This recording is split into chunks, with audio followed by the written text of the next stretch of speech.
Banyak orang tua yang bangga sekali meninggalkan harta kekayaan yang berlimpah untuk anak-anaknya, dan ternyata setelah dia tiada atau setelah dia tua dan tidak bisa berbuat apa-apa, dia menangis melihat anak-anaknya bersama harta kekayaan yang dia tinggalkan itu hidupnya mengenaskan.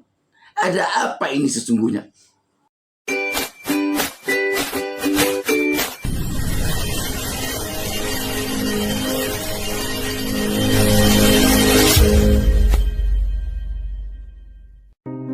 Kesuksesan di dalam bisnis lebih sering datang kepada orang yang berani bertindak. Semoga yang menonton video ini dilancarkan rezekinya. Assalamualaikum warahmatullahi wabarakatuh. Selamat datang di DB Channel. Sobat DB, kita telah hampir 2 minggu tidak ketemu di channel ini. Dan saya pamit kemarin ini untuk sesuatu hal. Sobat DB, pada kesempatan ini kita akan bicara tentang yang harus ditinggalkan oleh orang tua untuk anak-anaknya nanti setelah dia tua atau setelah dia tiada. Sobat DB, banyak sekali orang tua yang dengan semangat menggebu-gebu berusaha pontang-panting siang malam tanpa kenal lelah. Untuk apa? Untuk anak-anaknya nanti yang harus dia tinggalkan sebagai warisan, agar anak-anaknya nanti setelah dia tua atau setelah dia tiada, hidupnya lebih bahagia dari dia dengan harta kekayaan yang ditinggalkannya. Sobat DB, apakah benar ada jaminan 100% untuk anak-anaknya yang dia tinggalkan dengan harta kekayaan yang berlimpah itu akan bahagia, akan sejahtera sepeninggal dia? Inilah yang perlu agaknya kita jadikan bahan pembicaraan pada kesempatan ini. Sobat DB, kita tidak jarang melihat orang tua yang meninggalkan harta kekayaan berlimpah kepada anak-anaknya. Kecewa dia setelah dia tua, setelah dia tidak bisa berbuat apa-apa, melihat anaknya sengsara bersama harta kekayaan yang dia tinggalkan itu. Kenapa? Karena ada beberapa hal yang terjadi di depan matanya ketika dia sudah tua, yang dilihatnya, yang dialami oleh anak-anaknya gara-gara dia meninggalkan harta kekayaan itu. Yang pertama, anak-anaknya bertengkar memperebutkan harta kekayaan yang berupa warisan yang dia tinggalkan itu. Tidak jarang kita melihat, kita mendengar, kita membaca di media, kita menonton di televisi, anak-anak orang kaya yang meninggalkan harta kekayaan berlimpah, yang bertengkar di pengadilan karena memperebutkan harta. Bahkan tidak itu saja, ada anak malah yang memperkarakan orang tuanya, yang membawa orang tuanya yang sudah tua renta, yang dengan kursi roda ke pengadilan. Kenapa? Karena anaknya menuntut orang tuanya, karena dia menganggap orang tuanya tidak adil dengan harta kekayaan yang dia tinggalkan dalam hal pembagiannya terhadap anak-anaknya. Ini yang sangat berbahaya sekali. Kalau begini, apa sesungguhnya yang terjadi?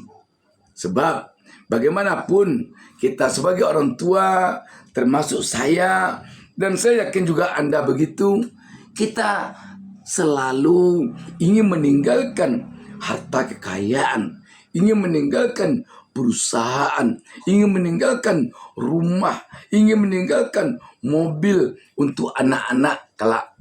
Setelah kita tua, Setelah kita tiada, dia bisa menikmati apa yang kita tinggalkan ini. Tetapi seperti kita katakan tadi, dalam kenyataannya, itu pula malah yang membuat anak-anak kita sengsara, bertengkar, saling jual. Malah kadangkala tidak jarang semua harta kekayaan, semua perusahaan yang ditinggalkan dijual oleh anak-anaknya di dalam pertengkaran yang bukan main. Setelah dia jual, dia perebutkan uangnya, dan setelah itu dia miskin karena uang yang diperebutkannya itu habis. Saya punya pengalaman di tempat saya bekerja ketika muda. Perusahaan di tempat saya bekerja itu demikian hebatnya, demikian suksesnya. Tetapi apa yang terjadi? Setelah pemilik perusahaan itu meninggal dan perusahaan itu tinggal pada anak-anaknya, anak-anaknya bertengkar memperebutkan perusahaan itu. Dan anak-anaknya nyaris tidak ada satupun yang bisa mengelola perusahaan itu seperti ayahnya. Akhirnya apa yang terjadi? Pertama, dia jual peralatan-peralatan perusahaan. Dibagi uangnya dengan cara bertengkar. Setelah itu, dia jual gedung. Bertengkar lagi, memperebutkan uangnya. Setelah itu, dia jual tanah tempat gedung itu berdiri. Bertengkar lagi, memperebutkan uang hasil penjualan itu. Masih ada lagi yang tinggal merek perusahaan. Dia jual lagi merek perusahaan itu. Setelah semuanya terjual, aduh, kita kasihan melihatnya. Anaknya yang dulu sangat manja ketika orang tuanya masih hidup, masih jaya-jayanya mengelola perusahaan. Akhirnya anaknya miskin semuanya. Dengan demikian, apa yang seharusnya kita tinggalkan kepada anak-anak kita, Sobat DB? Yang sangat penting kita tinggalkan pada anak-anak kita adalah ilmu pengetahuan. Kalau kita tinggalkan harta kekayaan yang berlimpah tanpa didampingi oleh ilmu pengetahuan padanya, mereka nanti akan bertengkar, akan berkelahi, bahkan mereka akan saling jual harta kekayaan yang kita tinggalkan itu. Karenanya, yang paling penting kita tinggalkan adalah ilmu pengetahuan. Itu yang paling penting. Dengan ilmu pengetahuan, dia akan memiliki keterampilan. Dia punya keterampilan untuk mengelola perusahaan kalau kita meninggalkan perusahaan. Dia punya keterampilan untuk melihara harta kekayaan berupa rumah, mobil, dan sebagainya yang kita tinggalkan dengan ilmu pengetahuan yang ada padanya. Makanya pendidikannya yang paling nomor satu. Pendidikannya. Apa yang harus membentengi pendidikan? Yang harus membentengi pendidikannya adalah agamanya. Sobat DB, kalau hanya pendidikan umum saja, kalau hanya sekolahnya saja yang tinggi, kalau hanya kuliahnya saja yang berlanjut-lanjut, tetapi ilmu agamanya tidak ada, maka nanti pendidikan yang ada padanya akan mereka jadikan senjata untuk saling berperang di antara mereka bersaudara. Ini misalnya sarjana hukum. Ini anak yang satu lagi misalnya sarjana akuntansi. Yang satu lagi sarjana politik. Mereka akan mempergunakan ilmu-ilmu yang ada padanya itu untuk saling menyerang, untuk saling mempertahankan diri antara sesama mereka beradik kakak, untuk merebut harta kekayaan. Makanya agar jangan terjadi seperti itu, agama yang harus ditinggalkan juga kepada anak-anak. Sehingga dengan nilai-nilai agama yang kuat yang ada pada mereka, mereka tidak akan mau membawa persoalan warisan orang tua ke pengadilan. Mereka tidak akan mau saling serang untuk memperebutkan harta kekayaan orang tuanya. Perlu digarisbawahi dalam hal ini yang terpenting itu adalah jiwa agama. Kalau pengetahuan agama bisa didapatkan dengan cara menghafal, dengan cara membaca. Tetapi jiwa agama itulah yang tertancap di dalam hati sanubari seseorang yang diimplementasikannya di dalam kehidupannya sehari-hari. Banyak orang yang pengetahuan agamanya tinggi, sholatnya rajin, tetapi di dalam pengamalannya jauh panggang dari api.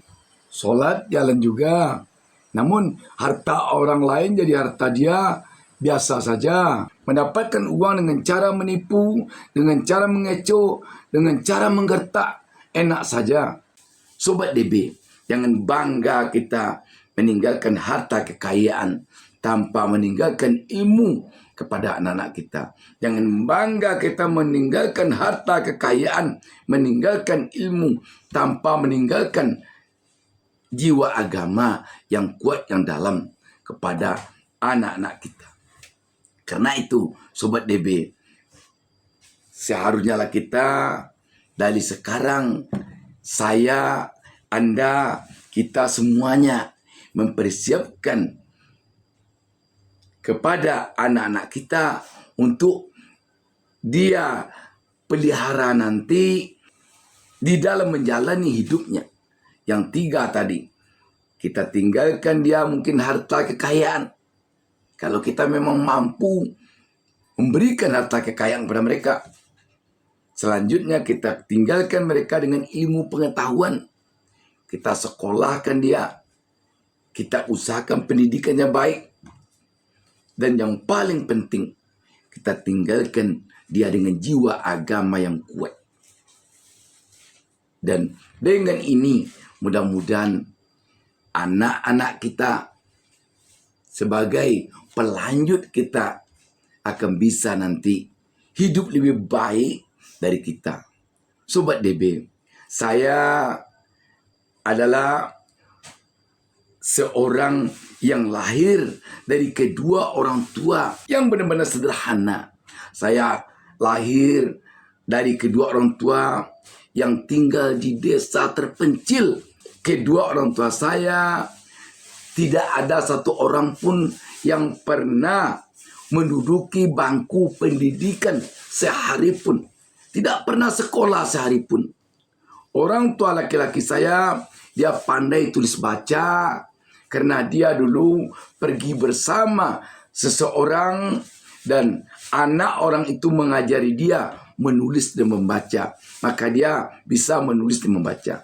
Tetapi orang tua perempuan saya tidak bisa menulis dan membaca. Sedikit pun tidak bisa. Tetapi kekayaan yang saya kagumi dari orang tua saya yang diwarisinya kepada saya adalah jiwa agama.